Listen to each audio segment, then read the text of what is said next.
Merci beaucoup de l'opportunité que vous m'offrez de parler de cet homme que l'histoire n'arrive pas à ensevelir parce que, en raison du rôle fondamental qu'il a joué au temps où Dieu lui a donné le souffle. Ernest Ouandié est né en 1924. Lorsque on regarde l'histoire du Cameroun à cette époque, on fait le constat que Amadou Ahidjo, qui est président de ce Cameroun à l'heure où on fusille Ernest Ouandié, est également né en 1924. Les protagonistes de l'histoire de Ernest Ouandié sont Monseigneur Albert Ndomo, qui est de 2 ans le cadet de Ernest Ouandié, né en 1926 à Bafou, et Monseigneur Jean Zoua, au niveau du clergé, qui est né en 1922. Il est de 2 ans l'aîné de Ernest Ouandié et de Amadou Ahidjo. Nous avons cité ces 4 personnalités comme ayant marqué l'histoire de cette époque. Ernest Ouandié va faire les études primaires dans son village. Il est né à Bangou. Certains le retrouvent à Bana, mais c'est beaucoup plus Bangou. Il va faire des études primaires là-bas, sanctionnées par le CEP. Il va continuer dans ce qu'on appelait à l'époque, dans le style colonial, l'école primaire supérieure, et qui donnait une formation au-delà du CEP pour certaines catégories du personnel devant accompagner l'administration coloniale dans ses œuvres. Au niveau de l'école primaire supérieure, il va également rencontrer encore Ahidjo. Si je le dis, c'est pour répondre lointainement à la question comment en est-on arrivé là. Alors, dans la catégorisation des élèves de l'école primaire supérieure, Ernest Ouandié est dans la classe des instituteurs. Ce sont ceux qu'on avait identifiés comme possédant une certaine richesse intellectuelle. Les Ahidjo étaient tapistes, devant servir à la poste et autres, comme effectivement ce qu'on appelait les auxiliaires de l'administration coloniale. À partir de ce moment, naît la contradiction entre Ahidjo et Ernest Ouandié. Tant et si bien que certaines études historiques voudraient arriver à la conclusion que le Ernest Ouandié qui est fusillé le 15 janvier 1911 à Bafoussam est le Ernest Ouandié qu'Ahidjo a mal identifié depuis l'école primaire supérieure. Mais sur la trajectoire de l'histoire, Ernest Ouandié sera affecté dans différents coins du Cameroun. Il va travailler à Bertois à l'est, il va travailler à Yoko dans le centre.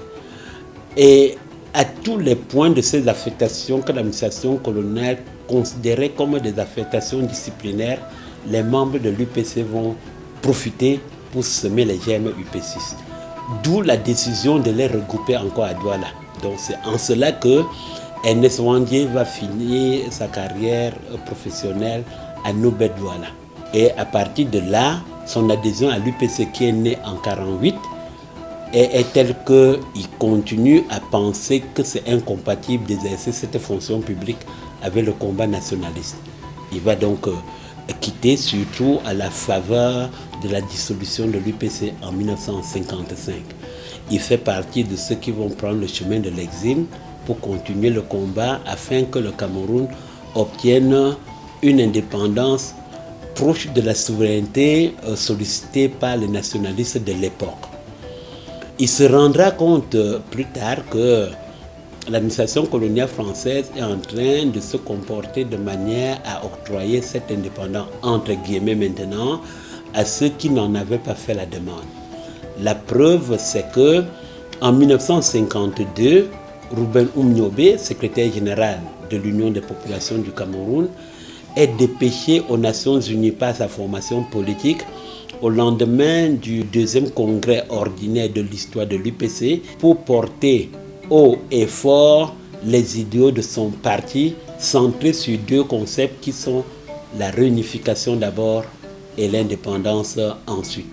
À ce congrès, Rouben Oumniobé est secrétaire général, Félix Laurent Moumié est président, Ernest Ouandié est vice-président. Le combat va se poursuivre.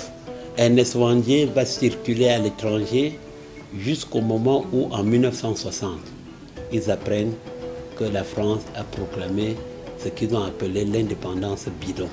On a parlé de l'indépendance à saute-mouton. Le Cameroun est le pays qui inaugure l'année 1960 comme l'année des indépendances de l'Afrique. 1er janvier 1960.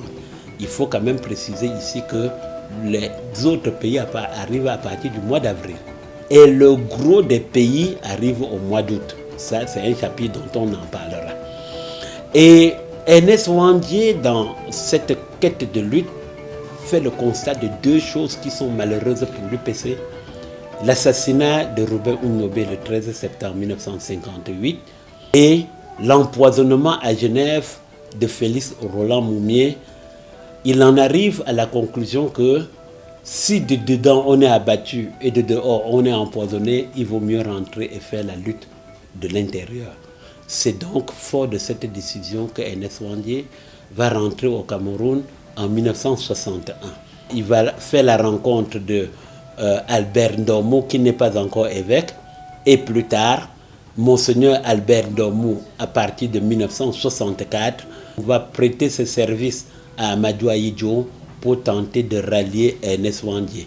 C'est cette mission pour la conquête de la paix qui va se convertir plus tard en mission de coup d'État par le gouvernement Ahidjo et ses potentiels supporters, l'administration coloniale française, pour que Ernest Ouandié soit arrêté un 21 août 1970. Monseigneur Albert Ndomou, interpellé par la police, est mis en situation de détention le 28 août de la même année. Ils vont passer devant le procès à Yaoundé. Le procès de Yaoundé est double.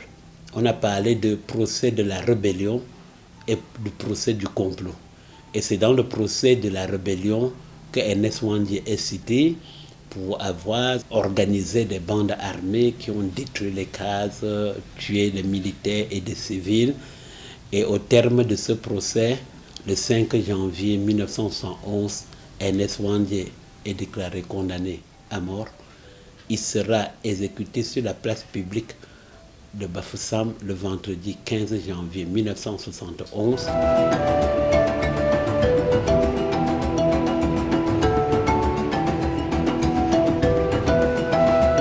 Nous avons rédigé une thèse intitulée Monseigneur Albert Ndomou, le religieux et le politique. Parce qu'en traçant ces parallèles et ce couloir, nous retrouvons que les enjeux des procès de Yaoundé sont doubles, impliquant un religieux qui était Monseigneur Albert Ndomou. Et la question, c'était comment un religieux s'est retrouvé aux politiques au point de pactiser avec celui que l'administration coloniale qualifiait de maquisard. Le gouvernement Ahidjo a toujours appelé Ernest Ouandié le troisième chef historique de l'UPC. Et tel que je l'ai dit tout à l'heure, on avait fini avec Rouben Oumniobé, il était le premier. Le deuxième, c'était Félix Roland Moumié, et il restait le dernier qui était Ernest Ouandié. La rencontre entre Ernest Ouandié et Monseigneur Albert Ndomo, dans un premier temps, est une initiative personnelle de Monseigneur Albert Ndomo, encore prêtre, abbé. Nous sommes en 1961. La deuxième rencontre est une initiative encore de Monseigneur Ndomo, mais cette fois-là, à travers le couloir du président de la République, c'est Monseigneur Albert Ndomo qui propose à Amadou Ahidjo qu'il peut rallier Ernest Ouandié et provoquer le retour à la paix. Ce contrat verbal sera un contrat écrit dans ce qui est passé dans l'histoire sous le nom de sauf-conduit. Pour signer ce papier, sont invités le préfet du Mungo, Félix Sabaleko, à l'époque, le ministre de l'administration territoriale de l'époque, Enoch Koyep, le ministre de la Défense n'était pas là, de manière très sage, mais le ministère de la Défense était signalé. Amadou Ahidjo aurait dit à Ndomo de tout faire pour que cette paix revienne au Cameroun. Et on se souvient que le 16 août 1964, dans le discours que prononce Monseigneur Albert Ndomo pour s'asseoir sur le cathèdre en Konsamba, il a béni la foule, mais il a demandé au Dieu très haut que la lueur de la paix descende sur cet ouest. Il s'était proposé à l'époque, et l'a même fait, d'œuvrer à la construction d'un sanctuaire pour la paix quelque part dans le diocèse de Konsamba. Finalement, c'est le mont Lonako, en face de la cathédrale de Konsamba, qui fut retenu pour construire ce sanctuaire où tout le monde, a-t-il dit, animistes, musulmans, chrétiens, irait prier pour l'avènement de la paix au Cameroun. Donc c'est dans ce sens qu'il entreprend donc de rencontrer cette fois-ci Ernest Ouandié de manière officielle. D'ailleurs, c'est le préfet du Mungo qui a été chargé de mettre le carburant dans la voiture de l'évêque à cet effet. Malheureusement, comme nous l'avons déjà dit, cette mission sera convertie plus tard par le gouvernement de la République en une mission destinée à renverser les institutions de la République et les individus qui les incarnent. C'est pour ça que le procès de complot, avec pour intitulé « Procès pour l'assassinat du président Amadou Ahidjo et de certains membres du gouvernement dont les noms sont cités dans les archives de l'histoire ». Voilà donc ce qui établit la connexion entre Ouandié et Ndomo dans le sens officiel du retour de la paix au Cameroun.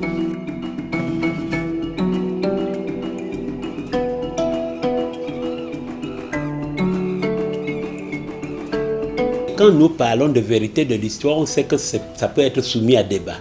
Mais des études que nous avons menées, l'offre de Ndomo a été une opportunité pour le politique et j'allais dire aujourd'hui pour le Vatican. Monseigneur Albert Ndomo, séminariste, a provoqué ce qu'on a appelé dans l'histoire du séminaire la guerre de Taron. Monseigneur Albert Ndomo avait interrogé les prêtres blancs qui assuraient leur encadrement sur ce qu'on appelle la communion et la vie en famille. La famille chrétienne étant la cellule de base de la communauté ecclésiastique. Et il ne comprenait donc pas pourquoi les prêtres blancs vivaient à longue distance des séminaristes noirs.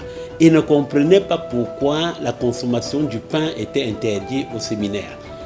Mais à l'opposé, Ndomo va venir au séminaire avec des mets qualifiés d'Africains, au rang desquels le taro, qu'il va même réussir à imposer aux prêtres blancs de consommer, en leur disant que dans la tradition purement africaine et dans son village, dans l'ouest bamileke dont il est issu, et chez lui à Bafou, on ne présente pas le tarot à n'importe qui. Il faut être du rang des dignitaires pour que votre accueil soit agrémenté de ce mets spécial. Il a donc engagé cette lutte. Deuxièmement, le trouvant très difficile, on a envisagé de le chasser du séminaire. Et Monseigneur Ndomou aurait déclaré, si vous me chassez du séminaire, je crée mon église. Ça a fait peur au tenant de cette église en disant, cet enfant très difficile, s'il quitte le milieu catholique, il peut devenir une résistance à la pénétration du catholicisme dans ce Cameroun où, comme le disait Père Angelbin Vin, le christianisme romain avait éclaté en tornade. Et donc on ne voulait pas que des virus du genre de Ndomou y pénètrent. Mais le ton va monter. Dans cette trajectoire de notre réflexion, on apprend même que si Rome a élevé Ndomou à la dignité épiscopale, c'est parce qu'on voulait le confisquer pour que ses idées révolutionnaires ne se répandent pas. Malheureusement, Ndomou a trouvé dans la dignité épiscopale plutôt une tribune pour parler plus fort. Et c'est donc ça, en cela qu'il s'engage à œuvrer pour le retour à la paix. Mais, comme je le dis dans ma thèse, le Vatican et le politique ont trouvé des opportunités. Ndomou était pratiquement incontrôlable parce qu'il a dit il va utiliser la même Bible, le même évangile et la même chair pour parler aux Africains dans le langage africain. Lire la Bible avec les lunettes africaines et non les lunettes occidentales. Et c'est en cela que Ndomou dira dans une interview en 1963, alors qu'il n'est pas encore évêque, que les initiatives qu'il prend au niveau du diocèse de Nkonsamba pour créer la richesse et entretenir l'église sont nées du fait qu'il a observé des évêques africains aller à Rome s'agenouiller, aller devant des évêques européens s'agenouiller pour quémander. Les mots sont de lui, pas de moi. Alors que sur place en Afrique, on pouvait faire mieux. Devenu donc évêque, il va s'engager sur cette route-là. D'où l'initiative de la mongoplastique, dont on en parle beaucoup. Et donc, lorsque Ndomou est convoqué à Rome pour s'expliquer sur cette initiative qui était déjà grandeur nature, il répondra à la curie romaine « Je suis redevable de Rome pour les questions doctrinales. Si vous dites aujourd'hui qu'on ne dit plus au nom du Père, je vais obéir à ça. Mais je ne suis pas redevable de Rome pour les politiques, économies, les stratégies dans la construction de mon diocèse. » On va lui proposer, après cette déclaration, de ne plus revenir au Cameroun. Ndomou dira, les dossiers que j'ai laissés au Cameroun sont tellement importants que je ne peux pas rester ici. Au rang de ces dossiers, c'était les négociations pour la sortie de Wandje. Et on l'avait fait partir à Rome à l'heure où ils avaient donné un rendez-vous dans le Mungo, dans la zone qu'on appelle Banga. Et c'est là le lieu de vous signifier que pendant qu'on avait donné une mission officielle à Ndomou, l'administration coloniale et le régime de Yaoundé avaient développé des renseignements parallèles. Parce que le régime de Ahidjo ne rêvait pas qu'un jour les livres d'histoire puissent retenir que la paix est revenue au Cameroun grâce aux médiations d'un individu Ndomou, fut-il évêque. Bon, il ne fallait pas ça. Mais on les a utilisés comme un tremplin dans l'histoire pour assouvir un certain nombre de pensées et de convictions. Donc voilà ce qui fait la connexion entre les deux. Et notre thèse qui est le religieux et le politique, nous trouvons que dans le religieux, Rome a réglé son compte. Dans le politique, Ahidjo a également saisi l'opportunité pour se séparer d'un ancien camarade de classe qui était déjà redoutable à l'école primaire supérieure. Et donc, le prétexte du maquis est seulement là. Et c'est les retombées de ça qui nous intéressent. C'est-à-dire qu'après la fusillade de Wandje, Amadou Ahidjo déclare qu'il a fini avec l'opposition au Cameroun. Parce que le dernier résistant a été fusillé. Deuxièmement, maintenant, on peut passer à l'étape supérieure. Et l'étape supérieure fut le référendum dont on parle aujourd'hui et qui est à l'origine du Nozo actuel.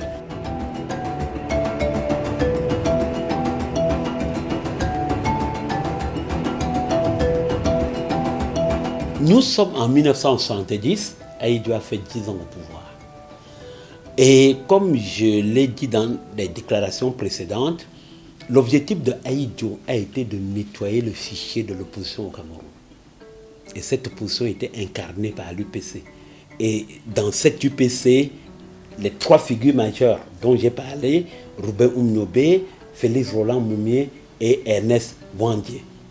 Ça, c'est la version officielle. Deuxième chose maintenant, Amadou Ahidjo, bras prolongé de l'administration coloniale sur le terrain, avait agi comme ça. J'ouvre une parenthèse pour vous dire qu'il arrive au pouvoir le 18 février 1958 et Nobe est la première victime le 13 septembre de la même année. Et l'histoire retient qu'il a passé 2 mois en France pour préparer cet assassinat. On ne peut pas écrire ça dans les livres d'histoire. C'est quand nous entrons au laboratoire de l'histoire qu'on fait des connexions et on les tisse. Troisième chose maintenant, et comme je l'ai dit tout à l'heure, on tue un, on diminue. Il n'y a plus que 2, il n'y a plus qu'un. Le 21 août, lorsque Ernest Ouandjé est arrêté, le gouvernement de Yaoundé jubile. Lorsque nous disons arrêté, c'est parce qu'on le dit aujourd'hui, mais on dit que Ernest Ouandjé s'est rendu. Le poste de gendarmerie où il se retrouve avait été construit, édifié à l'époque pour chercher les Ernest Ouandjé, mais que les gendarmes même ne connaissaient pas. Lorsque un individu entre au bureau, on le regarde en lui posant la question « Qu'est-ce qu'on peut faire pour vous ?» Il dit « Je suis Ernest Ouandjé ». Tous les occupants du bureau ont détalé. Chacun a fui. Pourtant, ils étaient là pour chercher Ernest Ouandjé. Tout le monde voulait voir Ouandjé, mais personne ne voulait le voir vivant.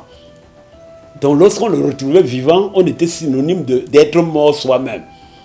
Et donc, on a vu un individu s'asseoir tranquillement. On a appelé Douala et Yaoundé et dans les 2 heures qui suivaient, l'hélicoptère est venu de Yaoundé pour prendre Ernest Ouandjé. C'est pour dire jusqu'à quel niveau il était important pour l'administration de Yaoundé. Ça, c'était un bien.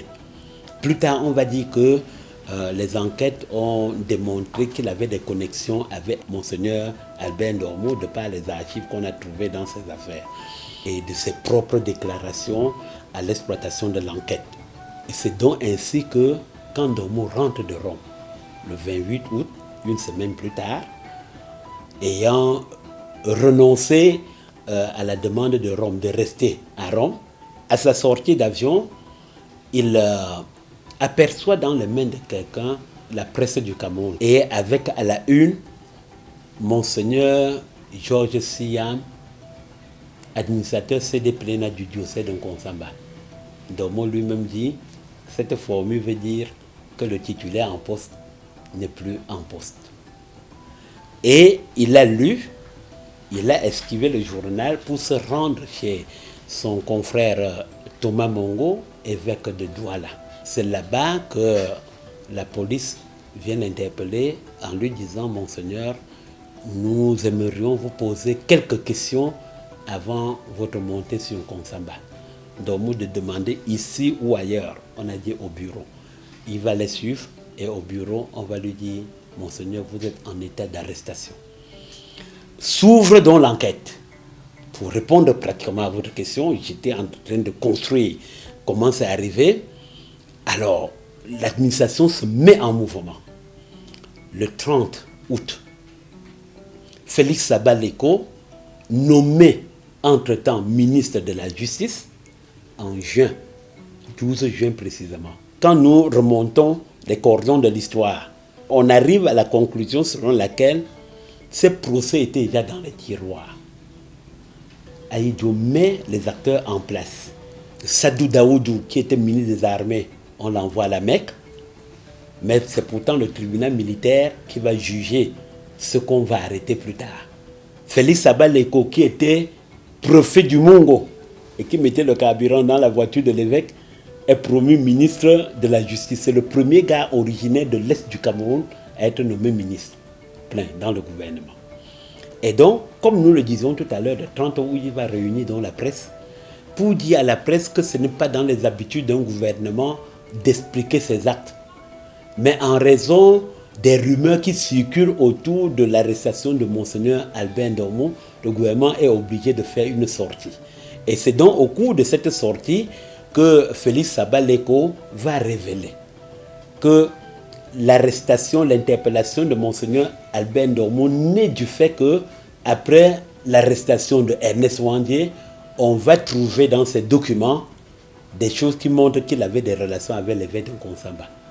Et donc le gouvernement a jugé bon de l'interpeller afin que devant la justice, il rende compte. on va appeler les procès qui vont s'ouvrir les procès de Yaoundé et décomposer en deux temps. Les deux moments, c'est 1, les procès de la rébellion et 2, les procès du complot. Au niveau du procès de la rébellion, Ernest Wandier et Ndomo, plus les autres, ils étaient 28, c'est-à-dire plus 26 autres, sont donc poursuivis pour avoir dans les temps, parce qu'on définit ça entre 1961 et 1970, pendant ces 9 ans, provoqué des guérillas qui ont abouti à l'assassinat des militaires, des civils. Dans nos documents, on donne avec chiffres et détails. On a même donné des détails sur le nombre de jours pendant l'année 1961 que ça a duré. Quand vous lisez ça, on a l'impression que les militaires, même qui rendaient compte de ça, étaient avec les NS Wandier, c'est-à-dire pour compter ça minute par minute, heure par heure, seconde par seconde. Le détail était très puissant. Là, c'est pour la rébellion. Au terme de ce procès de la rébellion, Ernest Wandier et Ndomo sont condamnés à mort. Ce procès va s'achever le 30 mai. C'est ce jour-là qu'on prononce le verdict de ce premier procès. Et s'ouvre devant le même tribunal avec le même juré, comme on dit souvent. Le capitaine Djok était président du tribunal, le lieutenant-colonel Bouba Kaele était assesseur et le capitaine Manga était commissaire du gouvernement, donc ce qu'on appelle vulgairement procureur. Ces mêmes jurés vont donc ouvrir le procès du complot.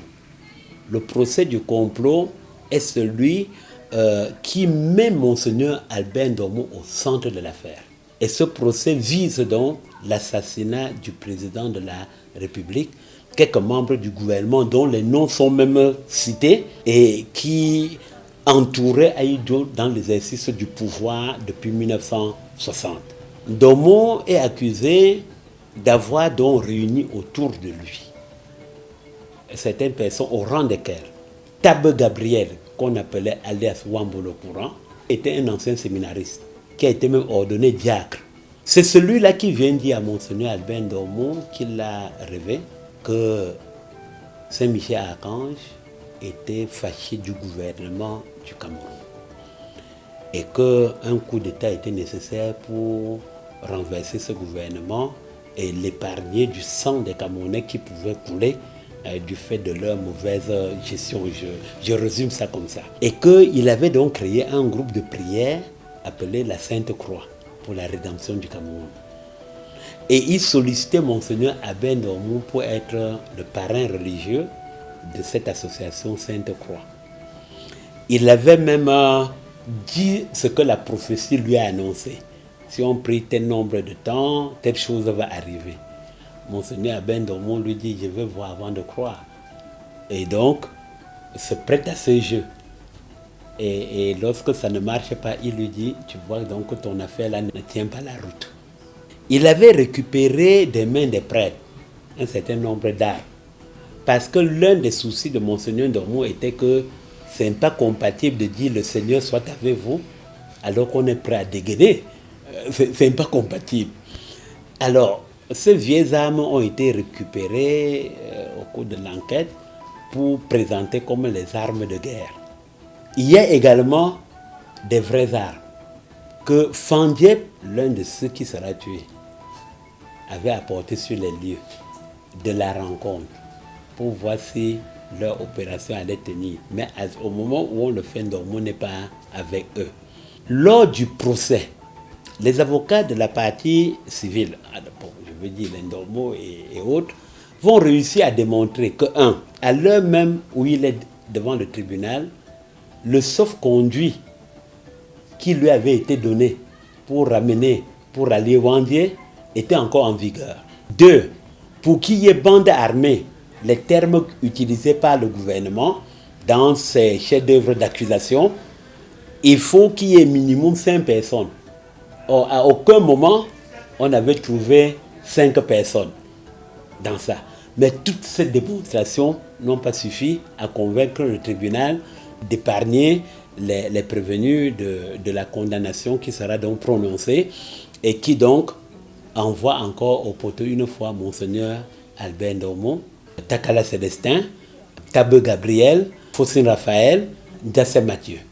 Tout ce package va aller à la condamnation à mort. Vous avez évoqué tout à l'heure François Mitterrand, mais pas comme président à ce moment-là. François Mitterrand était avocat dans le procès et pour défendre les Ernest Wandier et autres. J'ouvre la parenthèse pour vous dire qu'on a affecté à Ernest Wandier un avocat commis d'office, alors que des juristes du monde entier s'étaient constitués pour assurer la défense de Wandier. On n'a admis personne d'eux. Et c'est pour ça qu'Ernest Wandier déclare qu'il ne parlera pas. Et il a déclaré devant la barre, il ne me reste plus qu'à vous dévancer au lieu de la potence pour attendre ma mort. Donc je n'ai pas peur. L'histoire raconte qu'il a même affronté le peloton les yeux ouverts. Ceux-là sont condamnés. Celui dont on voulait prononcer le nom, c'était Georges Pompidou. Parce que lorsque tout ce monde est condamné à mort, pendant ce temps, De Gaulle meurt. Il est mort en 70, effectivement. Et Pompidou prend la succession et voudrait visiter l'Afrique pour redéfinir les contours de sa part de précaré. Et le Cameroun est au nombre des destinations du président français. Lorsqu'il envoie Jacques Foccart faire le premier parcours, c'est de Libreville qu'il est instruit par son président qu'il souhaiterait qu'avant son arrivée à Yaoundé, qu'on ait tourné la page de l'affaire Ndomo Wandier. Jacques Foccart va donc faire le déplacement de Yaoundé et porter à Amadou Ahidjo la volonté du président français. Nous estimons que la fusillade de Ernest Wandier aurait été anticipée par rapport à ça. De toutes les façons, ce que l'histoire retient, c'est que le jeudi 14 janvier 1971, au journal de 20h, radiodiffusé, il n'y avait pas de télé à l'époque, la nation est informée que les peines de mort prononcées contre Monseigneur Albert Ndomo sont commuées en détention à perpétuité.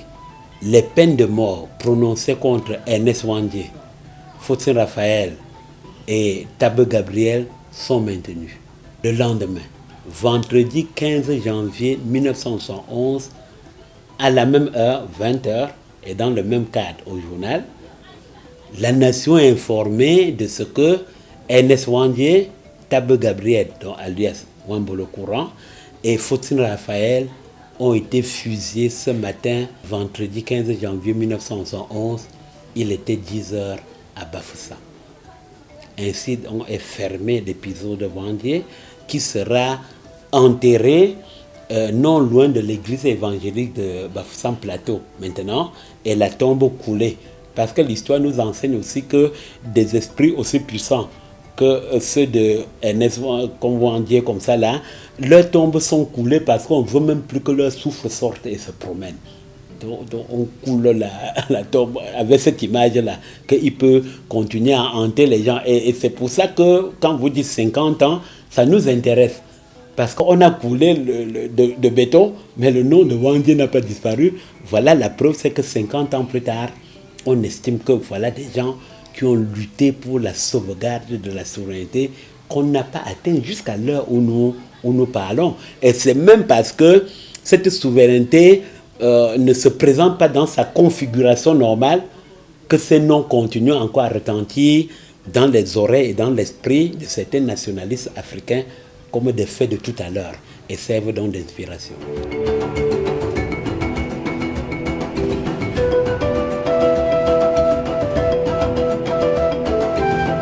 Lorsque Monseigneur Albert Ndomo est arrêté, comme je vous ai dit, il y avait déjà un précédent avec le Vatican. Et le précédent, c'était que Ndomo voulait créer de la richesse matérielle. Paul VI avait dit que les religieux qui sont enclins à aller vers les richesses peuvent perdre leur foi en chemin. Mais nous ouvrons la parenthèse pour dire que le Vatican n'est pas un modèle.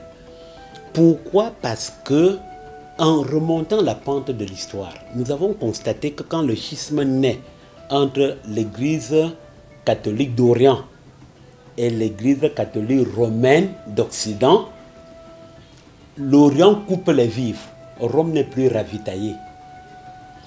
Et le pape qui est à Rome pense que s'il ne met pas les mains sur les diocèses, il y aura des diocèses très riches et même plus puissants que Rome et peuvent constituer des États dans les États.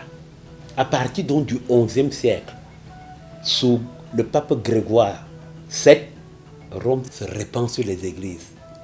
Et donc, la dimension impérialiste du Vatican se met en place. C'est dans la même philosophie que Rome construira plus tard l'université grégorienne du nom de Grégoire, comme je l'ai dit tout à l'heure, chargée de former les séminaristes du monde, mais surtout les séminaristes du tiers-monde et de l'Afrique, qui avaient pour autre mission de détecter dans leur rang les séminaristes qualifiés de rouges, c'est-à-dire communistes. Pourquoi? Parce que un pape romain avait dit que le communisme athée était un danger pour l'Église catholique, donc condamné par le souverain pontife. Dans la lettre pontificale que les 5 vicaires apostoliques du Cameroun adressent à leurs fidèles en mars 1955, période de la fête pascale, ils disent dedans que l'Église catholique n'a rien contre l'indépendance que les Camerounais revendiquent, mais tout cela se fait avec méthode. Et que tous les fidèles qui auraient embrassé l'UPC pour le faire sont destinés au feu de l'enfer. Ce qui va faire donc que les fidèles catholiques étaient appelés à sortir de l'UPC. Et ça a illustré davantage aux yeux de l'UPC la connivence entre l'Église catholique et l'administration coloniale. Nous situons comme ça les fondements, les origines de ce qu'on va constater dans l'affaire Ndomo. Donc, Ndomo est illustré comme faisant partie de ces prêtres rouges.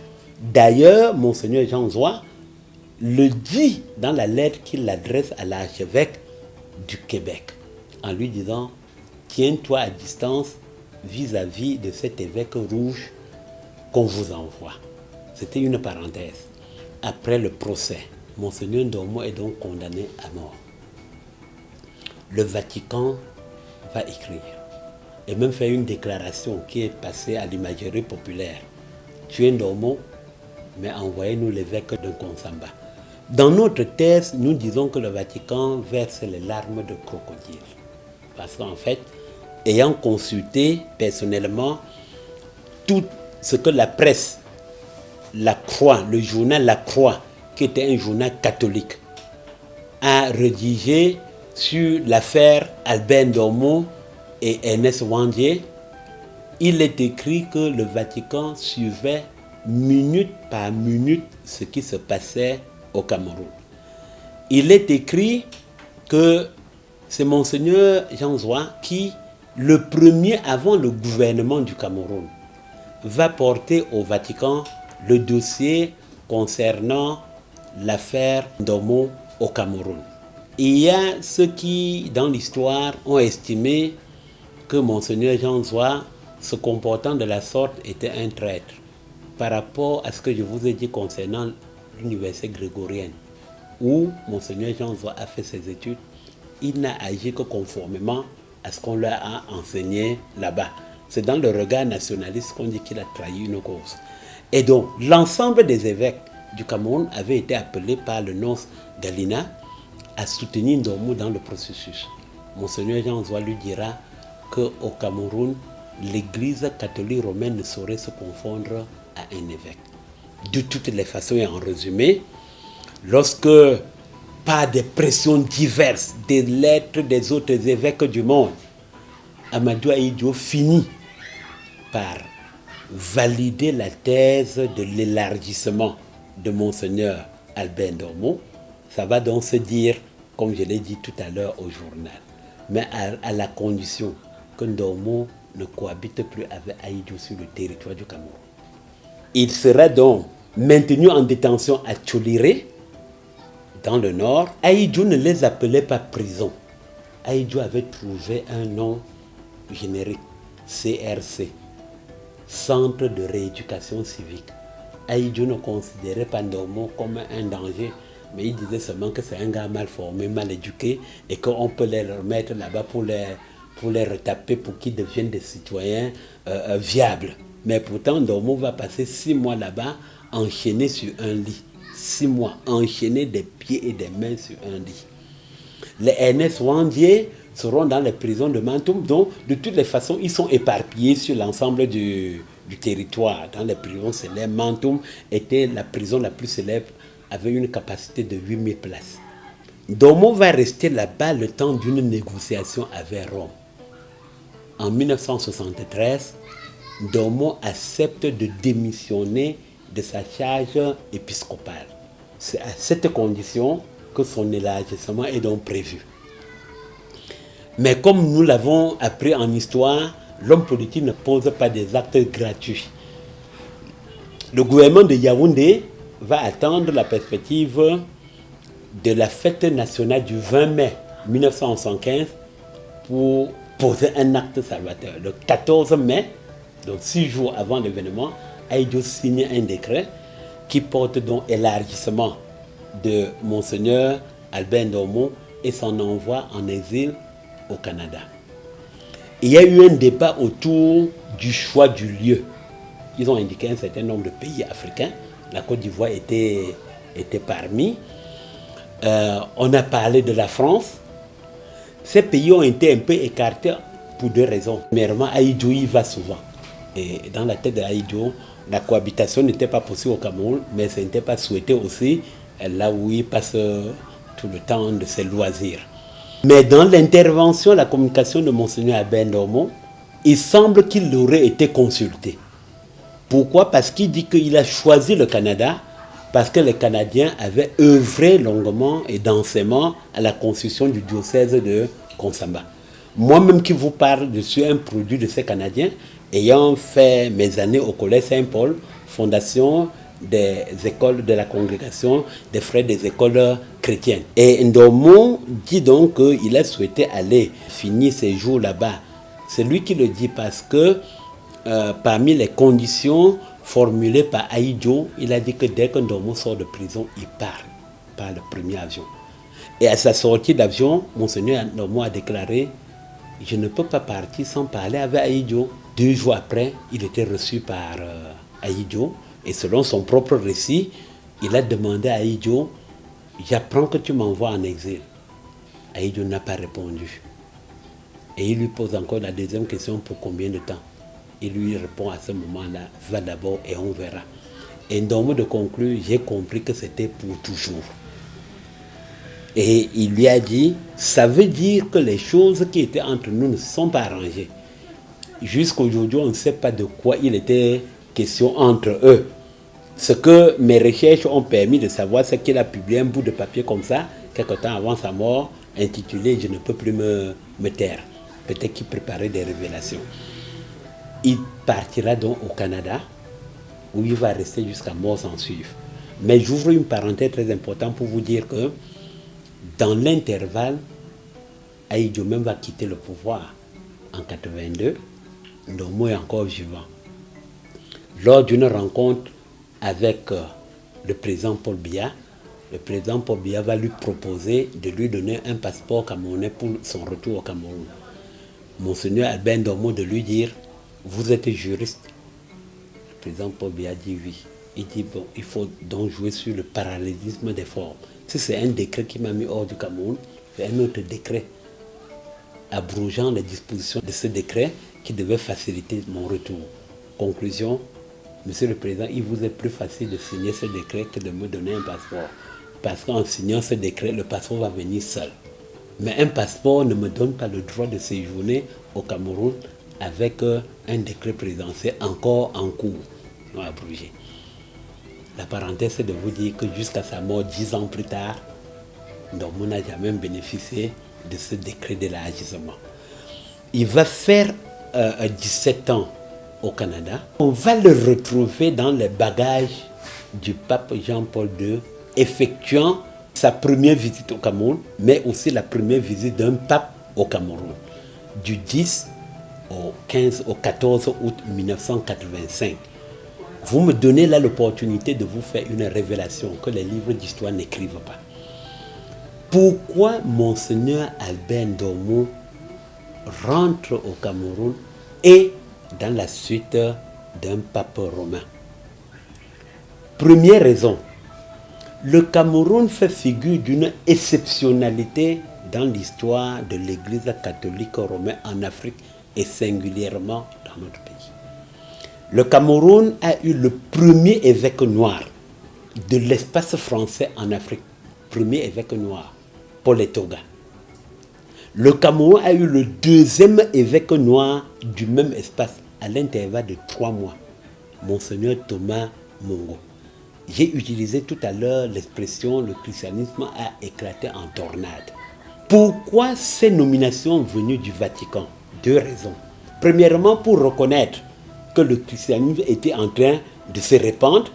Et lorsqu'on regarde les statistiques que nous avons dans notre thèse, on ne peut pas tous les citer ici, c'est au cours même de la Deuxième Guerre mondiale que ce christianisme a pris de l'expansion. Et c'est au cours de cette Deuxième Guerre mondiale que des militaires chrétiens, catholiques, affectés au Nord Cameroun se rendent compte que le Nord du Cameroun n'est pas aussi musulman que vu de l'Occident et qui avait même une population réfractaire à l'islam et que l'Église catholique gagnerait à récupérer. C'est ce qui va fonder ce qu'on va appeler la mission Yves Plumet au Cameroun, avec tout ce que ça va donner. Et je vous souviens donc que ce Yves Plumet français est le seul évêque de l'épiscopat qui conversait avec Aïdjo et qui pouvait rencontrer Ndomou à sa prison à Tchobiri. Donc, dans cette configuration générale, le Vatican a joué le rôle qu'on sait. Monseigneur Ndomou avait déclaré qu'entre un évêque et l'État, le Vatican choisit l'État pour des intérêts qu'on peut encore suffisamment développer. Deuxième chose maintenant, la puissance de Ndomou ne permettait de rendre personne indifférent des actes. Nous sommes dans une ville où Ndomou avait des affaires au niveau des hôtels, des librairies, des fabriques de cahiers. Nous avons lu des livres au Cameroun édités par ici les Moulineaux Seine, c'est en France. Mais la machine qui sert à éditer ces livres était détournée au port de Douala et ça venait au Cameroun au nom de Ndomou pour fabriquer des livres en interne au Cameroun. Dans la même philosophie qui disait que c'est honteux de voir que nous partons quémander en Europe ce que nous avons en interne. La société Mongo Plastique dont nous parlons avait été initiée même pas par Ndomou, et c'est encore une autre révélation, mais par d'autres fonctionnaires qui travaillaient dans le Mongo et qui constataient que derrière l'exploitation des ouvriers agricoles dans les champs, il y avait l'autre exploitation qui consistait à leur vendre ces outils de plantation encore à plus cher. C'est-à-dire qu'on lui donne un petit salaire maintenant qui va encore servir à acheter la machette, qui vient encore de l'Occident, acheter les bottes et les manteaux. D'où la pensée de ces fonctionnaires, pourquoi ne pas créer localement une structure nous permettant de fabriquer ça. Ça a pris le nom de Société Mongo Plastique. Troisième révélation, lors du procès, on va dire que Ndomou avait créé une société Mongo Plastique. Tout va résider maintenant dans l'orthographe. Les gens seront étonnés d'apprendre ce que je dis là. Pendant que Ndomou écrit Mongo Plastique, P-L-A-T-I-Q-E, pour parler des plastiques que nous voyons, le gouvernement dit que Ndomou a créé la société Mongo Plastique TIC, qui signifie qu'il fabriquait les munitions et les armes de guerre. Voilà tout ce qu'on a échafaudé à l'époque pour grossir un dossier et arriver aux conclusions. Alors, lorsque donc, nous disons ce qu'on vient de dire là, à partir des actes de Ndomou, Amadou Aïdjo est apparu dans l'histoire avec Rome comme le premier chef d'État musulman à rencontrer un pape catholique. Beaucoup apprendront ça de ce que je viens de dire là. Mais c'était dans la suite de ce que nous avons dit, dans les nominations suite. Parce qu'on se disait, comment est-ce qu'un musulman peut accepter l'expansion du christianisme? La suite, c'est que qui l'amène à Rome? Monseigneur Yves Plumet. Et à Rome, Amadou Aïdjo déclare au pape, je ne pouvais pas venir sans mon évêque.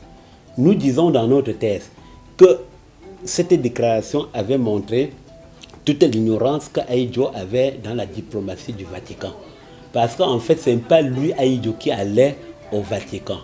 Monseigneur Yves Plumet, qui avait développé une communication au Concile Vatican II pour parler du Cameroun comme l'exemple d'une harmonie entre le christianisme et l'islam, a donc convaincu Ahidjo, en compagnie avec Jean Zoua, à faire le voyage de Rome pour qu'il aille présenter Ahidjo comme le résultat du travail qu'il a fait au Cameroun depuis 1946. Là, on était à 20 ans plus tard, 1966, donc au lendemain même du Concile Vatican II. Ces relations se sont nouées de cette façon. Et le prêtre qui suivait le procès d'Ormeau a écrit toute une thèse de 3e cycle intitulée « L'Église et l'État au Cameroun, de l'affrontement au dialogue ». Il a mis dialogue entre guillemets. Nous avons suggéré même que l'affrontement soit aussi entre guillemets, de par un certain nombre de faits historiques. Lorsque Jean-Paul II revient donc avec Ndormo, c'est également une surprise de l'histoire des relations Vatican-Yaoundé. La surprise de l'histoire, pourquoi? Et c'est une autre révélation que je vous fais. Monseigneur Ndormo va participer à la 4e session du Concile Vatican II, qui est d'ailleurs la dernière. Pourquoi? Parce qu'il a été nommé évêque au cours du Concile Vatican II, en 64. Mais on va être surpris qu'un jeune évêque, il n'a que 38 ans, à l'heure de son élévation, réussit à prendre parole dans un forum de 2500 évêques du monde, évêques, archevêques, cardinaux. Qu'est-ce qui se passe? Ndormo va critiquer l'organisation du concile. Parce qu'au concile, on avait pris le soin de mettre les évêques européens, pays riches, d'un côté, et les évêques du tiers-monde, pays pauvres, de l'autre côté. Ndormo va dire que le concile était tout sauf la famille, peuple de Dieu. Parmi les évêques des pays pauvres, il y avait un certain Karol Wojtyła, futur Jean-Paul II. Ils ont été parmi ceux qui ont applaudi ce jeune évêque africain qui défendait leur cause. Mais il fallait aussi applaudir sous les casiers. Parce que si les puissances d'en haut, malgré leur soutane, leur mitre et leur crosse, vous voyez applaudir, ça, c'était un danger. Devenu pape, deux choses vont se dessiner. La préoccupation de Jean-Paul II a intensifié le christianisme. D'ailleurs, l'arrivée de Jean-Paul II a dit qu'il met son pontificat sous le slogan de répandre l'évangile dans les pays du tiers-monde et singulièrement en Afrique. Il rejoignait Monseigneur Ndormo sur son terrain qui avait envisagé de construire la première université catholique au Cameroun, c'était à Bafang. Et à la suite de ça, il avait mobilisé des fonds pour atteindre cet objectif. Jean-Paul II ramène donc Monseigneur Albert Ndormo pour le déblocage de ces fonds qui serviront plus tard à l'édification de l'Université catholique d'Afrique centrale de Yaoundé. Et c'est à partir de là que certains ennuis de Ndormo recommencent et que les prêtres de l'archidiocèse de Douala introduisent le concept de tribalisme dans l'histoire de l'Église avec la nomination de Gabriel Simon, comme sur le compte de Monseigneur Albert Ndormo, qui, pendant son séjour à Rome, amène Rome à ne nommer que des évêques bamileke à la tête des institutions religieuses au Cameroun. Il y aura un certain nombre d'accusations comme ça.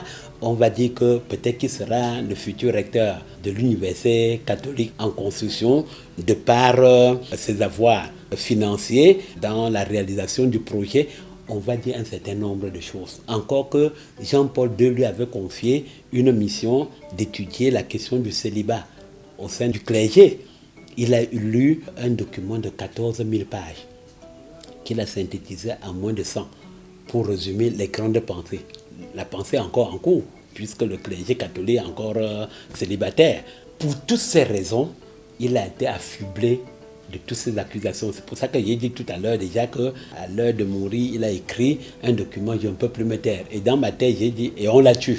C'est-à-dire qu'on l'a poussé à la mort. Mais le résumé, c'est que lorsque Rome donc s'organise à éloigner Ndormo, premièrement, c'est un évêque rouge.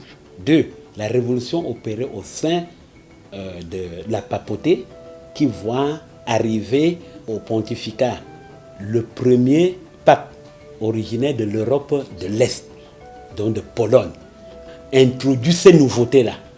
Et il a révolutionné le monde à sa manière. Jean-Paul II viendra 2 fois au Cameroun, le 14 septembre 1995, pour la restitution des conclusions du synode africain de Rome, où on parlait de Ecclesia in Africa. L'église en Afrique, vous serez mes témoins. Aujourd'hui, quand certains débats dégénèrent, on dit, ah, Monseigneur Albert Ndomo a dit que la récente actualité est là. Le Cameroun vient d'accueillir le numéro 2 de la curie romaine, le secrétaire d'État, qui est venu pour les messes à Bamenda. Et vous permettez que je vous dise là une dernière chose. Monseigneur Albert Ndomo est l'ennemi, avec guillemets ou sans guillemets, de Haïdjo. Dès lors que, en application de la volonté du Vatican, dans la guerre de sécession de Biafra, Monseigneur Albert Ndomo organise une quête pour le Biafra. Qu'est-ce que le Vatican a dit? Le Vatican a interprété la guerre de sécession menée par les Ibo comme une guerre opposant les musulmans incarnés par Gowon au pouvoir contre les catholiques qui étaient les Ibo, en gros. Et donc le Vatican va prendre la position en disant qu'il faut protéger les fidèles catholiques. Pris dans ce prisme, le Vatican va donc demander à tous les diocèses riverains de la zone de combat, soit d'accueillir les réfugiés, soit d'accueillir les orphelins, de les encadrer, de toutes les façons, prendre toutes les dispositions d'encadrement chrétien des victimes de la guerre. Et qu'au cas où il y a une quête réalisée, qu'on remette les produits à la Croix-Rouge. Au Cameroun, seul Monseigneur Ndomo et Monseigneur Peter, qui étaient à Bouyaou Bamenda, vont organiser cette quête. Interprétation du régime Haïdjo, nous ne pouvons pas être contre une sécession et tu oses organiser une quête.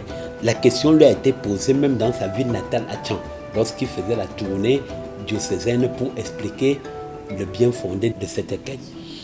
Le pouvoir de Yaoundé et même de Rome était inquiet de cet individu qui le matin avait Rome pour certaines dispositions et contre Rome pour d'autres. De ce pouvoir d'un consamba, de cet évêque qui était avec le gouvernement pour le retour à la paix et se retrouvait.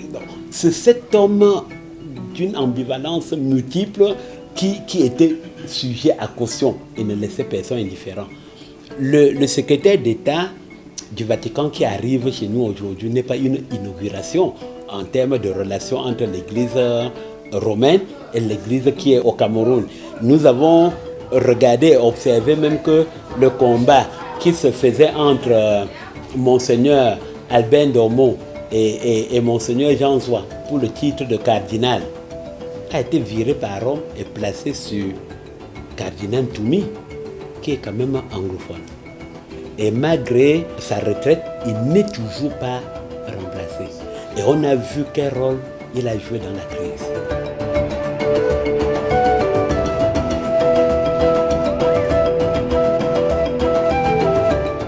Ce que nous avons observé l'autre jour, le 15 janvier, à Bafoussam, et dont nous faisons le relais dans notre revue panafricaine aux sources de l'histoire, c'était d'abord de faire constater que ce soit Samuel Wanko qui a été tué en 57 ans avant Oumnobe. Oumnobe avait 45 à l'heure où on le tue. Ernest Wandé 47. Félix Roland Moumier 35. Monseigneur Albert Ndomo est évêque à 38 ans. Et quand vous lisez leur discours de l'époque, on se pose la question, comment cette jeunesse s'est exprimée à l'époque, tandis que les vieillards aujourd'hui plient leur queue. On les présente donc comme un modèle de lutte. Il ne faut pas résigner aux difficultés de l'avenir. 2, que cette jeunesse s'en inspire. Peut-être les stratégies peuvent changer, mais savoir qu'on n'est pas décolonisé. Le panafricanisme est encore pour certains un slogan, pourtant c'est un concept d'une densité très profonde. À l'heure où l'Afrique doit se reconquérir. Moi, je ne peux pas manquer de vanter les mérites de DBS que nous avons présentés comme des médias d'avenir chargés d'apporter leur appui à accompagner cette jeunesse qui se perd un peu sur les trajectoires de l'histoire, mal connue d'ailleurs parce qu'on les éloigne de leur propre patrimoine. Le réalisateur du film L'assassinat de Félix Roland Moumié a déclaré dans une interview que la France connaît du bout des doigts le nombre de témoins encore vivants de cette période atroce dont elle est l'auteur au Cameroun, et que leur mort contribuerait comme ça à effacer les traces de cette histoire. Moi, je ne peux que rendre hommage à DBS de me donner cette opportunité pour nous dire que nous avons encore du chemin à faire. Et nous avons donc tenté de restituer cette histoire de Ernest Ouandié pour dire l'avenir est à conquérir devant, et que l'énergie et le sang versé par les Ernest Ouandié et les autres devaient, au lieu de nous décourager, servir d'eau pour arroser ces viviers dont on espère toute la prospérité.